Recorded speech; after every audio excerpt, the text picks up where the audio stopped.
Okay, here we are. You've got yourself the Golf R you've always wanted. Look at it. It goes pretty fast, but if it's stock, it doesn't go as fast as it could. So in this video, I'm going to be going through my experience in driving the stock Golf R and then going to Integrated Engineering's Stage 1 Tune and Tcu Tune for the DSG. I'm going to be going through a bit about what the process is, what the gains are, and then show you some of my actual drag times in driving this thing in stock form compared to the Stage 1 Tune and exactly what file I was on. So let's get into it.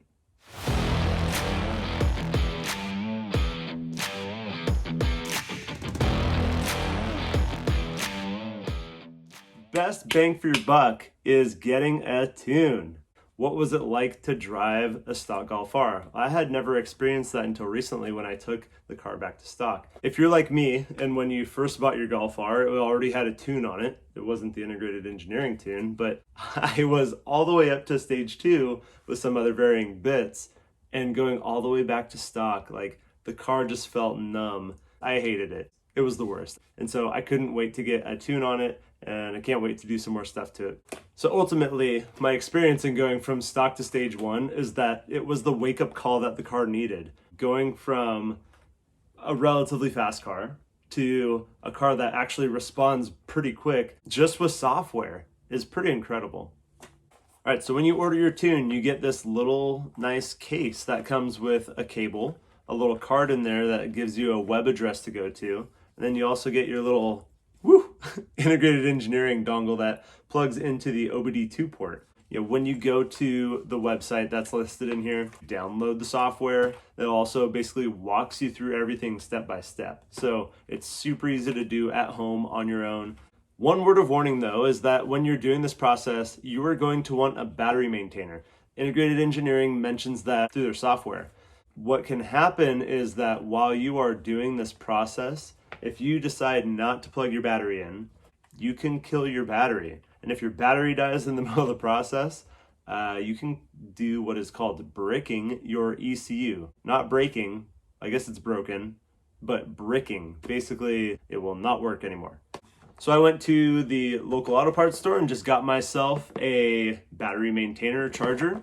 I don't know, it was like maybe 40 bucks. All right, let's talk a little bit about the process of actually doing the tune. You'll take this device, plug it into your computer, plug the device into your car. You'll also turn it on, make sure your battery maintainer is hooked up, but you'll start stepping through the process of actually putting on the tune. You'll be able to see the list of all the tunes that are available. You can select the one that you've purchased. And if you ever want to upgrade, you can actually upgrade directly through that software and it will kick you over to the website and you can add more credits for that other tune. Now, when you go through and do the TCU tune for the DSG, if you have an automatic, then you have the option to select the RPM that you want to launch at. I think that generally most people might choose in the mid 3,000 range for an RPM launch. If you're running really sticky tires on a really well-prepped surface, you might go a little bit higher. Another couple of features that in this software that they have and this tool is that you can do data logging. So if there's ever any problems with your car and you think it might be tune related, Integrated Engineering support staff will ask you to do a data log of your car where you'll go out and do a couple of polls and start recording data and stop it and then send them the file. There's also another cool feature that if you are running ethanol or different fuels, that they have a fuel draining feature. So you can turn on and off the fuel pump to evacuate the fuel tank. Integrated Engineering software has a drain fuel feature. So if you can get a way to connect to the fuel line, which I now have because I have some quick disconnects from the ethanol sensor, then you can pump it wherever you like. So I have a full tank of 92 and my wife needs gas, but I need to switch over to E85 or the E30 possibly later, so I'm draining my fuel into her car. So those are just some features that are within the software itself. So let's talk a little bit about the features that you get as an experience in driving the car. When you are in a gear, whether it's drive mode or S sport mode, it shows you on the gauge cluster what gear you're actually in. That was something that I totally missed when I went back to stock. I always like to be able to see what gear I'm in just when I'm driving in normal day to day. When I was looking to go to the Stage 1 tune, it was nice to be able to do this at home because you are able to select, the Stage 1 tune that you need for your purpose, Stage 2 tune if you're going that far. With the 92 that we have here, we can only really run the 91 file. So I'm running the 91 octane tune on the high torque. Well, now another requirement of running the high torque file is that you need the DSG tune. That's an additional cost that you have to take into account for this. But if you want the maximum performance and the best feel and drivability for this car, I would say that the DSG tune is totally worth it. So in the Tcu Tune that Integrated Engineering has developed is that they increase the clamping forces and the holding power of that DSG unit so that when you're creating more horsepower, the transmission can hold it.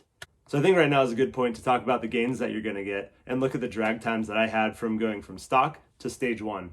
So on Integrated Engineering's website, they show that their dyno run had, I think it's 290 horsepower and 301 foot-pounds of torque.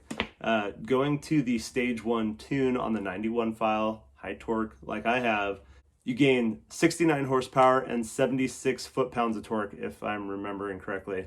So it's a pretty good bump. Now, if you're able to go up to the 93 file, then you get a little bit extra. So now I think we're going to cut to Adam at the track and talk a little bit about how that first stock run went. All right, I'm out here at the track. Jeremy is not here with me tonight, but I am doing a comparison of the stock Golf R, no tune, no bolt-ons. The only modifications are the kids' seats and some other stuff I have in the back. All right, so quick update. I did my first pass. I don't know where my ticket is. I ran a 13.2, but my downpipe and muffler came apart. So my downpipe was dragging all the way down the strip. I lost, on the sleeve that connects it to, I lost a nut and a bolt, and fortunately there's a parking lot full of trucks and trailers that just have like any kind of tool you could possibly ever imagine and nuts and bolts. So someone was able to give me some, got the car jacked up, got under there, got it back together, and fingers crossed that it's not going to come apart again.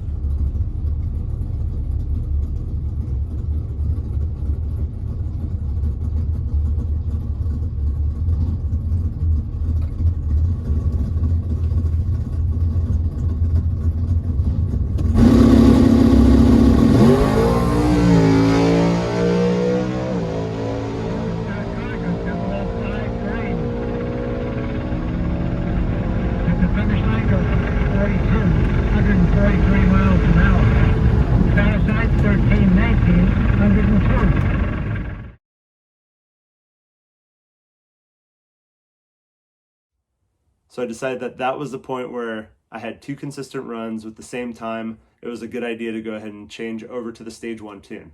And then I was able to get 3 different runs in with that Stage 1 tune, and I ended up running in the 12.4s. So, man, what is that? 0.8 seconds gained just by changing the software.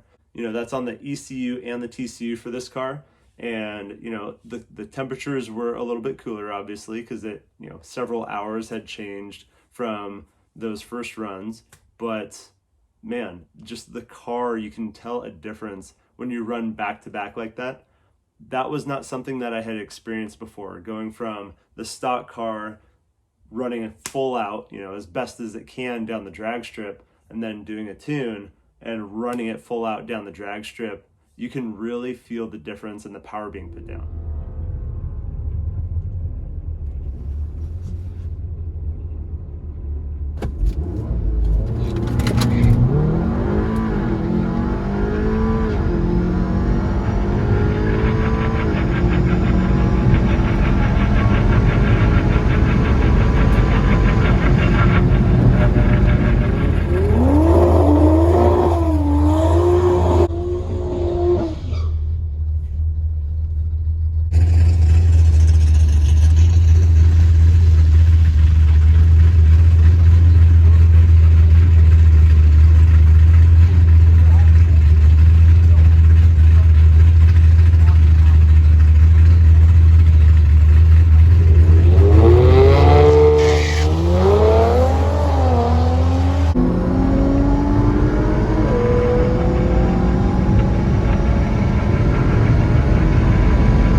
So now with the stage 1 tune, where do you go from here?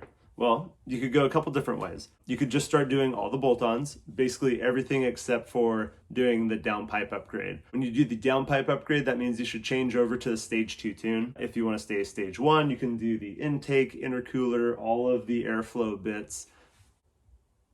That's not the path that I'm going to take. That is a pretty typical path, I think, for most people. I'm going a little bit more challenging path because the area that I live in does not have E85 readily available. We have 2 stations that I know of in the state of Washington. I think there might be some other non-station places to get ethanol, but what I'm going to do is go with Integrated Engineering's stage 1 E30 tune, where there's no other changes that you need to make except for a high pressure fuel pump upgrade and the tune. To go along with that, I'm going to be doing a ethanol content analyzer just to make sure that the fuel that I'm running is the right ethanol content and percentage. So that's going to be my next step. It's totally out of my comfort zone, something I have never done before. I've never done anything with fueling, and I'm hoping to get somewhere close to stage 2 power with basically no other bolt-ons. You know, it's not going to sound like it's a stage 2 car because I won't have any exhaust upgrades on it. So I'm really looking forward to seeing what the car can do with ethanol. The only thing that is the hard part and the major downside is, you know, mixing fuels. For me, E85 is hard to get, and the fact that E85 miles per gallon, especially when it's fun to drive, is pretty low. So we'll see how this goes. So stay tuned in those next videos to see exactly what I end up doing, what I install, and see how it performs. We'll see you in the next one.